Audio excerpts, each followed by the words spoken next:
Hello everyone, and welcome back. In the latest chapter of the gripping love story between Diep and CEO James, the line between devotion and despair begins to blur, and somewhere, amid the silence of loss, a fragile sign of hope dares to break through.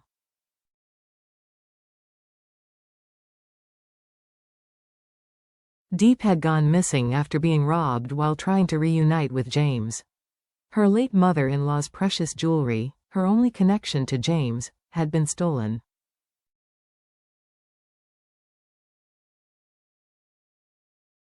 Alone in a foreign land, shivering and starving, she refused to surrender. Meanwhile, James, consumed by her disappearance, still clings to an unshakable belief that she is still alive.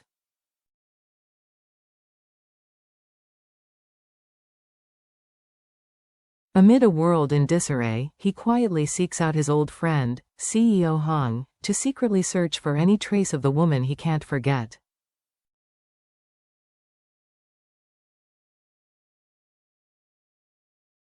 But that fragile belief will be shaken to its very foundation. One night, CEO Hong called with shocking news. A local in the remote northern mountains claimed to have seen a young woman matching Diep's description, disoriented, barefoot, wandering near a provincial highway.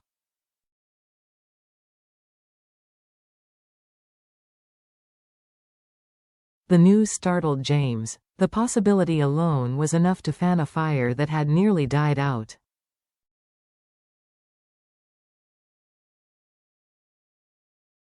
But even hope can create darkness. As James tried to regain his composure, his phone rang again.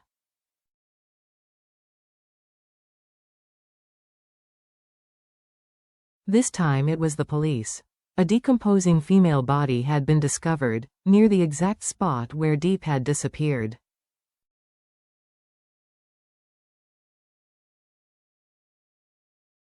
No identification. Uncertain. But the timeline matched the day Diep had disappeared.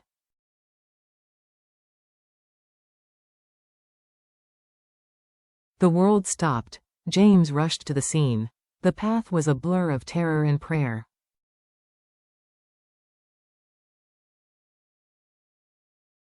At the scene, the police carefully lifted the tarp. The woman's figure, her hair, even her familiar ring, all hinted at a single terrifying possibility.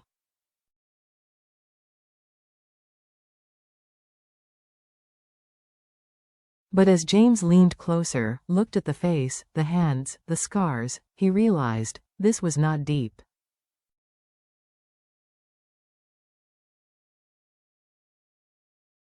Relief and grief came at once. He fell to his knees.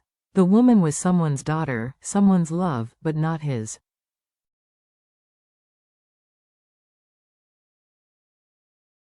Not Diep, and that meant, she was still out there, but the relief was short-lived.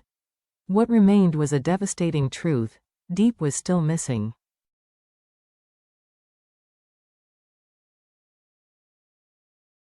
Not closer, not safer, just gone. In a daze, James left the police station and drove aimlessly into the night.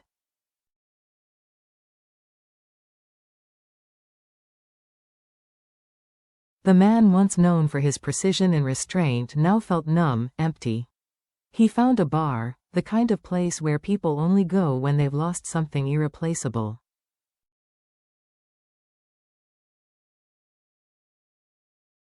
He drank, not to remember, but to forget.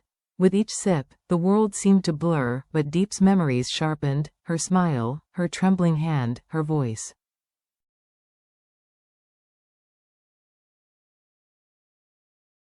He whispered her name through his tears, slumped against the bar table like a man who had finally given up.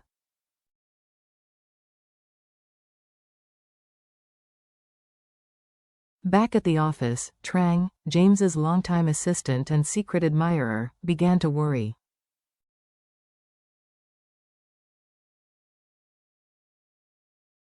After a series of unanswered calls, she called the bar.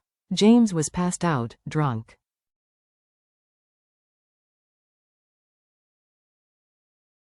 She rushed to help him up. Back home, she laid him on the bed. Just as she was about to turn away, he pulled her into his arms.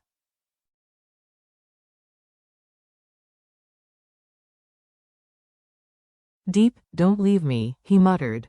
The name pierced her. Trang had dreamed of being in James's arms.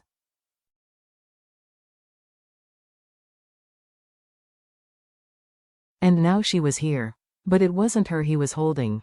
Not quite. In a moment of quiet longing, she began to unbutton his shirt, suspended in a moment of vague prejudice and aching selfishness.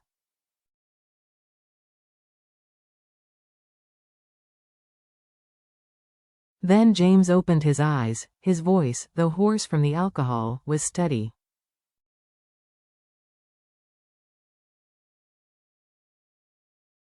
Don't, Trang. Please go. I can't. My heart belongs to Diep.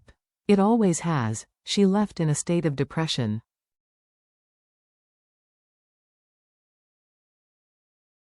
The next morning, James woke up with no memory of how he got home.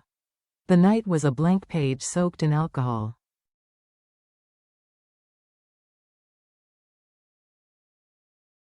He knew only one thing: he was still breathing. But Diep was gone. At the factory, Trang returned to work with a professional demeanor, burying her grief behind spreadsheets and lumber bills.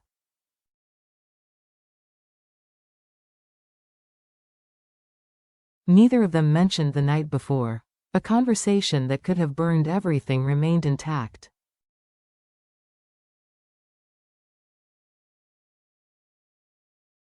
But before the meeting ended, Trang broke the silence. Still no news about Diep?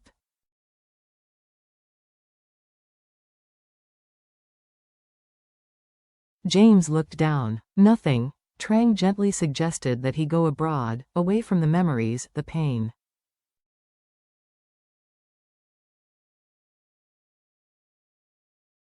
But James's voice remained calm, determined. If it's not Diep, I'll never love anyone else.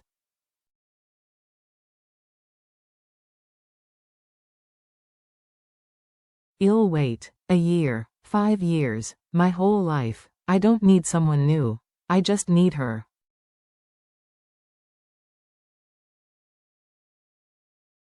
Trang smiled. Just for a moment. It's the smile when your heart is breaking silently.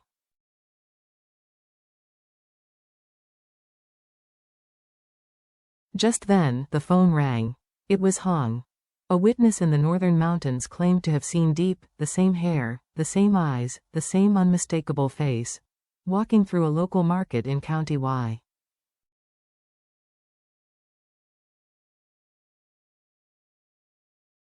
Alone, dressed in simple clothes, looking lost. It could be nothing. It could be everything.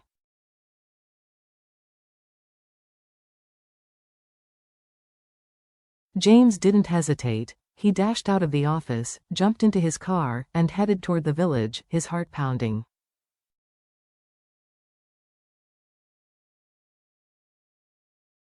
Every mile felt like a clawing at his chest. Could it be her this time? Was the nightmare finally over?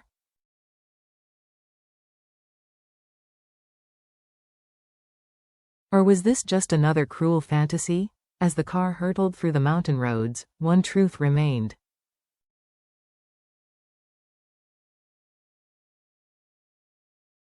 He wouldn't stop until he found her. Until he saw her face again, for joy or pain, because when love doesn't die, it becomes a compass.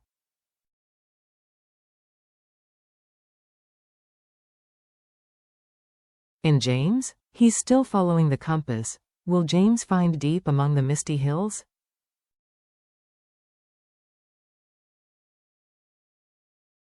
Can love overcome distance, silence, and scars? And what will happen to Trang, who stands on the edge of a heart that will never be hers?